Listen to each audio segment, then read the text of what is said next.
Bueno, ahora sí, damos pase a la última exposición el día de hoy, pero no la menos importante, que está. Está a cargo de Alexis Díaz. Alexis es biólogo colegiado y egresado de la Universidad Nacional Federico Villarreal, mi casa de estudios. Y actualmente él es candidato a doctor en el programa de Biología Evolutiva de la Universidad de Miami. Alexis también es investigador asociado al Centro de Ornitología y Biodiversidad Corvidi y cuenta con más de 9 años de experiencia en campo de la ornitología. Él está enfocado en el alineamiento y estudio de la muda de aves neotropicales y él también es entrenador certificado por el Consejo Norteamericano de Anillado, la NABC. Alexis es coordinador y fundador de la Estación Biológica Río Santa Eulalia y también la Estación de Alineamiento de la Universidad Nacional Federico Villarreal. Bienvenido, Alexis, gracias por estar aquí también. Te dejamos con tu presentación.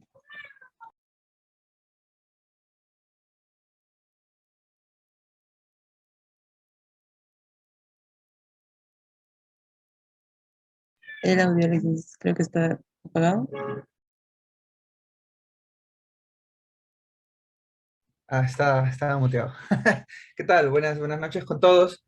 Gracias por la oportunidad. Solo para aclarar, en el caso del violinista, la zona blanca o azul se refiere a las cobertoras menores, ¿ok?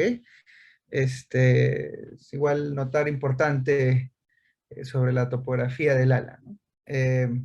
Y bueno, conversando ahora sobre el tema que fui invitado a hablar es otro dato importante, ¿no? Sobre las aves urbanas, en este caso el estudio de la biología reproductiva de estas aves usando datos de ciencia ciudadana. Entonces comenzamos. Em, Bueno, la primera pregunta que deberíamos formularnos es, ¿cuánto sabemos sobre la biología reproductiva de las aves a nivel mundial? Y bueno, la respuesta a este interrogante fue hace algunos años, respondida por un estudio en el cual examinaron los datos referentes a la reproducción de las aves con respecto a tres principales aspectos, ¿no? Uno de ellos fue el tamaño de la nidada, el periodo de incubación y el periodo de crecimiento de pichones en el nido. ¿Y por qué se consideraron estas tres? Debido a que el conocimiento de al menos estos tres aspectos podría implicar el conocimiento de algunos otros aspectos reproductivos que deriven de este, ¿no? Y el resultado general es un panorama poco auspicioso para el conocimiento de estos aspectos en las aves a nivel global. Como pueden ver aquí, como parte de algunos resultados, se ve que el conocimiento de las aves no paseriformes es mucho mayor a comparación del conocimiento de las paseriformes, y esto quizás principalmente debido a que la información que se sabe para muchos de los no paseriformes corresponden a especies de importancia económica.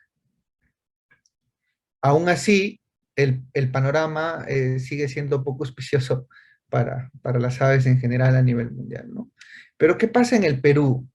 Y para esto podríamos citar a Manuel Plengue, ¿no? Quien publicó desde el 2015 lo que se le llama la bibliografía de aves del Perú, en la cual se tiene una compilación de las diversas publicaciones a lo largo de los años 1500, entre 1590, ¿no? Hasta en la actualidad, ¿no? En este caso, Irma Frank, en su blog Aves, Ecología y Medio Ambiente, realizó una revisión de la bibliografía de Plengue para el año 2000, desde el inicio hasta el 2015, con el fin de conocer cuánto se sabe sobre la biología reproductiva de las aves en el Perú.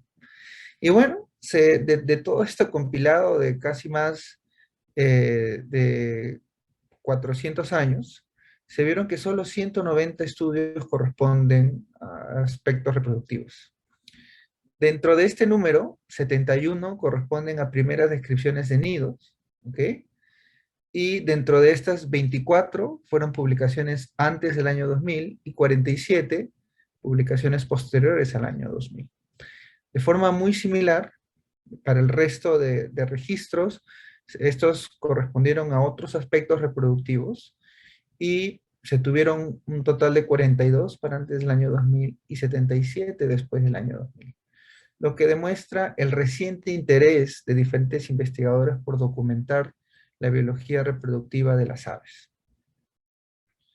Y bueno, también es importante resaltar que la gran mayoría de estas publicaciones correspondieron a hallazgos casuales, ¿no? Siendo muy escasos las publicaciones sobre estudios realizados a mediano o largo plazo. Hicimos también una búsqueda sobre qué artículos, ¿no? qué trabajos se han publicado recientemente dentro del departamento de Lima y que traten algún aspecto reproductivo sobre las aves, ¿no? Y bueno, vemos que también el panorama sigue siendo poco auspicioso, ¿no? Con algunos artículos contados, con los dedos de la mano, ¿no? Y bueno, entonces la siguiente pregunta es, ¿pero por qué es importante entonces estudiar la biología reproductiva de las aves en entornos urbanos? Bueno, en esta era de cambio climático y el acelerado cambio de los paisajes naturales debido a la actividad antropogénica, pues las aves pueden servir como indicadores ambientales que nos informen sobre la salud de estos ecosistemas. Entonces, la reproducción podría reflejar de forma más adecuada la calidad del hábitat, más allá de la simple presencia o ausencia de las especies de aves. Y bueno, obviamente es un aspecto importante para un adecuado manejo y conservación de estas especies en estos entornos urbanos. Ahora, una siguiente pregunta es, bueno, ya sé que cuánto se sabe, sé que hace falta estudiar este aspecto, es importante de alguna manera porque tiene alguna aplicación, pero ¿qué aspectos sobre reproducción podría estudiar? Bueno, los aspectos son diversos, desde la época de la reproducción, características del nido, el tamaño de la puesta, el periodo de incubación, el desarrollo de los polluelos, el sistema reproductivo, etcétera. Pero, sin embargo, yo considero que la época de reproducción es importante porque conociendo la época en la cual se reproducen nos puede ayudar a intensificar los esfuerzos con el fin de poder dilucidar los demás aspectos. Sin embargo, aspectos que se pueden evidenciar y que anécdotas importantes sobre la historia natural podría verse reflejado en la foto del medio, que es un pato, rana de una laguna en Argentina, en los cuales identificaron al colectarla que presentaba el pene más largo reportado en el mundo de las aves. Entonces, y esto fue publicado, por ejemplo, en la revista Nature. Entonces vemos cómo estos eventos casuales aún siguen teniendo mucha trascendencia para conocer más sobre la historia natural de nuestras especies. Y en base a que sería importante poder enfocar los esfuerzos iniciales en conocer sobre cuándo se da la reproducción, ¿no? Podríamos, de repente esa pregunta es incluso muy general, ¿no?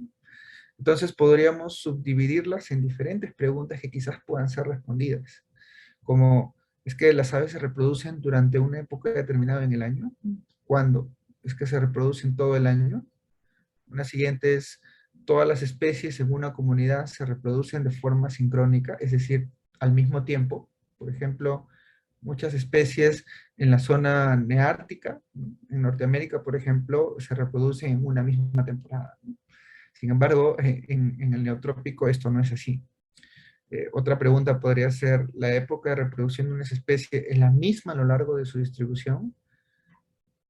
¿O qué factores ambientales podrían explicar los patrones de ocurrencia de estos eventos y sus variaciones?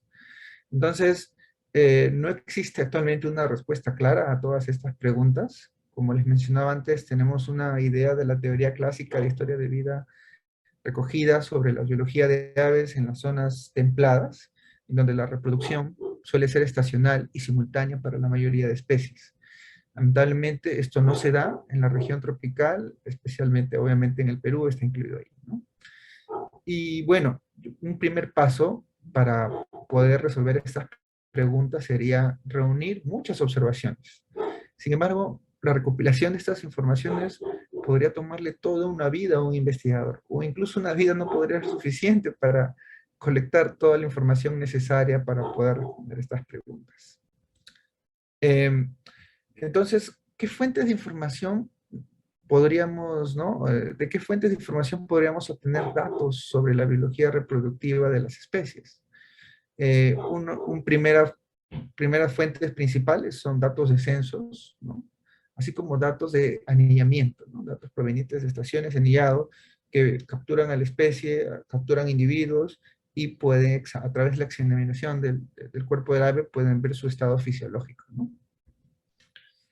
Sin embargo, es una costumbre en los últimos años, ¿no? Muy común el hecho de publicar fotos, ¿no? De muchos registros de aves a través de grupos de Facebook, tales como, ¿no? Diversas redes sociales, pero también a través de plataformas de ciencia ciudadana, tales como eBird y iNaturalist. Por ejemplo, aquí vemos en la imagen de la izquierda, ¿no? Un claro ejemplo en el grupo de aves del Perú, donde se publica una foto de un ave, ¿no? Con su nido, ¿no? Entonces, esto nos despertó el interés de poder acceder, ¿no? A estos portales de ciencia ciudadana y saber realmente cuánta información sobre la biología reproductiva albergan estas plataformas, ¿no? Con el fin de poder responder estas preguntas. Entonces, en ese sentido, este proyecto es promovido por un equipo de investigadores de la Universidad Nacional Federico Villarreal, particularmente de la Escuela de Biología, de un grupo llamado Red de Ornitología UNFB, en el cual tenemos un profundo interés por desarrollar la investigación en esta área de ornitología, especialmente en aves urbanas. Y el objetivo fue recopilar información sobre la biología reproductiva de las aves en el área metropolitana de Lima a través de la revisión de dos portales de ciencia ciudadana. El área de estudio involucra el área metropolitana de Lima, la cual abarca las dos provincias, tanto de Lima como del Callao, siendo 43 distritos para Lima y 7 distritos para el Callao. Entonces lo que hicimos fue compilar datos oportunistas colectados a lo largo de un poco más de 20 años, ¿no? Entre el 2000 y el 2020, de estas dos plataformas, y seleccionar, ¿no? Filtrar aquellos registros que brinden descripciones sobre el comportamiento de los adultos, descripciones sobre huevos, los polluelos y los volantones. Quizás estas observaciones, debido a su carácter oportunista, no puedan ser utilizados en datos cuantitativos, sin embargo, es información importante que merita que puedan ser publicados, ¿no? Debido a que, si bien estas plataformas pueden manifestar de alguna manera formas de catalogar los diferentes registros a través de un código de reproducción, algunas veces estos códigos están mal interpretados o simplemente no se especifica, ¿no? Una foto puede contener realmente una clara evidencia de un evento reproductivo, pero simplemente no se especificó, pues la principal función de estas dos plataformas es reportar la presencia o ausencia de especies, ¿no? Ese es el principal fin. Entonces, de alguna manera, nuevamente, la revisión de estas fotos amerita, ¿no? Ser parte de un proceso de investigación y su posterior publicación en un artículo científico. Artículos, investigaciones que nos motivaron a hacer esto fue un artículo publicado en el 2019, en el cual se tiene a Harold Greene, que es un investigador ecuatoriano que trabaja en Ecuador, que ha hecho muchos estudios sobre la biología reproductiva en este país, en colaboración con Fernando Angulo, por ejemplo, investigador asociado de Corvidi, en la cual recopilaron diferentes registros a través de observaciones oportunistas en la región tumbesina, ¿no? Dentro de lo que abarca el suroeste de Ecuador y el noroeste del Perú. Otro estudio fue el realizado por este mismo grupo de investigación, este fue su primer trabajo, en el cual se compilaron datos sobre los patrones de muda y criterios de determinación de la edad para diferentes especies que fueron las más comunes capturadas, ¿no? En una estación de anillamiento en la Universidad Federico Villarreal. Y dentro de esta captura, pues obviamente se pudieron obtener algunos datos, aunque muy pocos, sobre el estado reproductivo de las especies que se capturaban, ¿no? Entonces, de alguna manera, estas dos publicaciones nos motivaron, nos dieron algún indicio, alguna dirección sobre cómo podemos estructurar la investigación. Y de eso vamos a hablar a continuación. Entonces, ¿qué tipos de registros teníamos interés de poder compilar, ¿no? Uno es, por ejemplo, la presencia de volantones, la presencia de juveniles, adultos alimentando a polluelos, presencia de nidos ocupados, presencia de nidos con huevos, presencia de polluelos, presencia de aves transportando material para el nido, etc. Y bueno, aquí una explicación un poco más detallada sobre en qué consistía cada uno. Por ejemplo, lo que conocemos como volantones son jóvenes que aún son dependientes de los adultos, ¿no? Los juveniles son jóvenes que han dejado el nido, pero son capaces de cuidarse por sí mismos, son independientes, ¿no? Sin embargo, aún no han completado la muda de inmaduro. Y bueno, este código lo aplicamos principalmente en paseriformes. ¿Debido a qué? Debido a que si el plumaje juvenil en un ave paseriforme dura muy poco tiempo a comparación de una especie no paseriforme. Entonces, muchas veces las especies no paseriformes mantienen el plumaje juvenil por un tiempo considerablemente mucho mayor. Y es por eso que para el caso de las aves no paseriformes, solo consideramos estadios de individuos hasta antes de obtener el plumaje juvenil. ¿Okay? Con el fin de poder tener una mejor calidad de los datos, ¿sí? Porque este era un error muy común que se reflejan en muchos estudios, por ejemplo, en los cuales solo consideran el plumaje juvenil.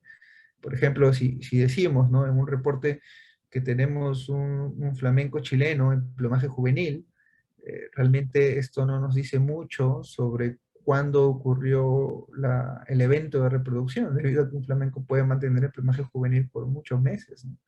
Entonces, de alguna manera, este estudio brinda un filtro más detallado, ¿no? Teniendo en cuenta en lo posible las características de la muda y el plumaje, que es algo novedoso con respecto a estudios en relación a la biología reproductiva de las aves, ¿no?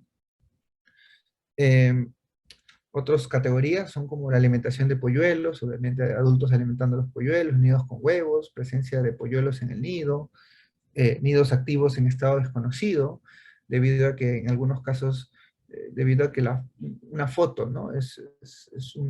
Una imagen en un determinado momento, pues esto no nos permite poder realizar un seguimiento, ¿no? Entonces, realmente es difícil saber en algunos casos si los nidos estaban activos o no, ¿no? O en qué etapa estaban, ¿no? Estaban en etapa de construcción, estaban en etapa de puesta, había polluelos, entonces, especialmente para especies que realizan nidos dentro de cavidades, ¿no?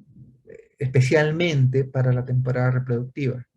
Cabe resaltar que hay otras especies que hacen nidos, pero no necesariamente solamente con fines reproductivos, sino también para el descanso, ¿no? Considerando aquí el caso de algunas lechuzas, ¿no? Algunas golondrinas, etcétera. Entonces, por ejemplo, estos casos no fueron considerados, ¿no? A menos que se vea al polluelo dentro de la cavidad, ¿no? Si no, simplemente no se consideraba porque es imposible saber. Eh, Construcción de nido, ¿no? Eventos de cópula, etcétera. Y bueno, estos son resultados preliminares que se tuvo eh, inicialmente, ¿no? Entonces, esto es un porcentaje, vimos que la gran mayoría de registros reproductivos que se pudieron obtener fueron de la plataforma eBird, ¿no? Entonces, el número total de observaciones fueron algo de más de 21.000 registros. Dentro de estos, el 68% correspondieron a registros de eBird y el 32% correspondieron a registros de iNaturalist. Dentro de este universo de 21.300 registros, solo 353 registros correspondieron a eventos reproductivos.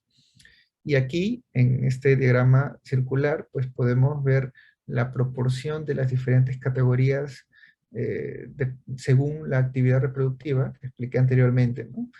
Y vemos, por ejemplo, que los casos de construcción de nido fue el menor, con solo un registro, ¿no?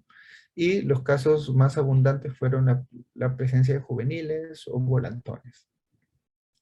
Con respecto a el número total de registros por especie, aquí se mencionan las principales especies con mayor número, siendo Cicalis flaviola y Hematopus palliatus las dos especies con mayor número de registros, ¿no? También queríamos ver qué distritos, ¿no? Presentaban registros reproductivos, ¿no? Dentro de las dos provincias, ¿no? Entonces, para el caso de Lima, vemos que el caso de Lima Oeste, ¿no? Casi todos los distritos presentaron al menos un registro, eh, de manera similar casi todos para Lima Este, pero se tienen solo pocos registros para el caso de Lima Norte, Lima Centro y Lima Sur. En el caso de la provincia del Callao, 4 de los 7 distritos presentaron al menos algún registro, sin embargo el número es mucho menor, ¿no? Ahora, también es nuestro interés poder resaltar el esfuerzo de los diferentes participantes dentro de estas plataformas digitales, ¿no? Entonces podemos resaltar, por ejemplo, la labor de Mónica Paredes, quien fue una de las personas que subió más registros reproductivos a las plataformas, es decir, esta plataforma de Ciencia Ciudadana, seguido de Rutger y David Belmonte. Y bueno, especies con mayor número de registros reproductivos, vamos a brindar quizás más adelante, bueno, en alguna quizás otra charla, datos sobre qué pasaba con cada especie, pero lo interesante es, otra de las preguntas que comenzamos en el inicio de la charla es, ¿qué sabemos sobre la estacionalidad reproductiva? Bueno, debido a que si bien colectamos en total, compilamos algo de 350 registros en ese momento, reproductivos, para poco más de 40 especies, el número por cada especie era realmente incipiente para poder inferir o proponer o hipotetizar la temporada reproductiva de estas especies. Sin embargo, este esfuerzo, esta compilación, podría ayudar a futuros estudios, ¿no? Podría complementar futuros estudios y que permitan establecer realmente la temporada reproductiva de estas especies. Obviamente es importante entender que, como mencionaba Flor en su trabajo con los cucaracheros, al estar en un entorno urbano, la oferta alimenticia, ¿no?, es muy distinta a los que pueden tener en algún otro tipo de ecosistema, y por lo tanto, en algunos casos, las aves más generalistas, ¿no?, podrían estar aprovechándose, tener fuente constante de recursos, y eso quizás también podría estar influyendo en su hábito reproductivo. Como un indicio es posible que quizás algunas especies se reproduzcan todo el año, ¿no?, sino algunas otras no. Entonces queda mucho aún por responder. Sin embargo, esto es una primera piedra, ¿no? Tenemos, como se dice, ¿no?, el cimiento para que puedan surgir estudios aplicados a partir de este.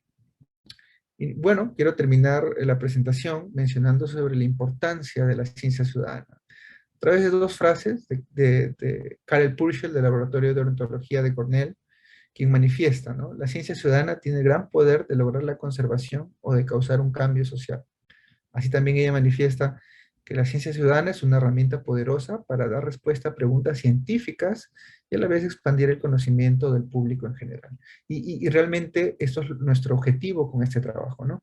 Revelar el trabajo de la ciencia ciudadana, ¿no? Cómo todos pueden colaborar, no solo la investigación básica, sino también el público en general, para poder conocer más sobre nuestra biodiversidad, poder preservarla y aprender a manejarla y conservarla, ¿no?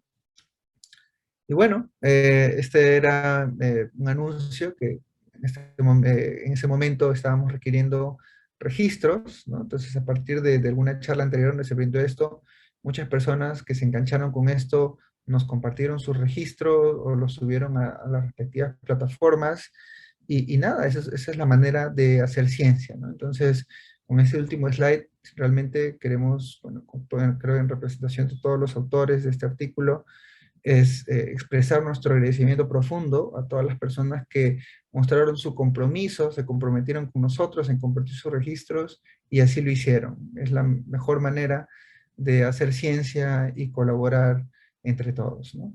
Muchas gracias.